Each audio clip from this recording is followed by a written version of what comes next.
వధువేవో అలమేలు వరుడట శ్రీవారు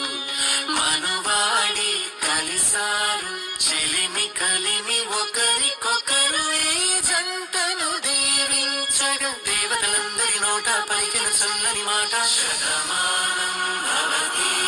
తన ప్రాణాలనివని ధర్మేచగా తన మనసంత నీదని అర్థేచగా తన వలపంత నీకని కామేచగా అవధులు లేని ప్రేమకై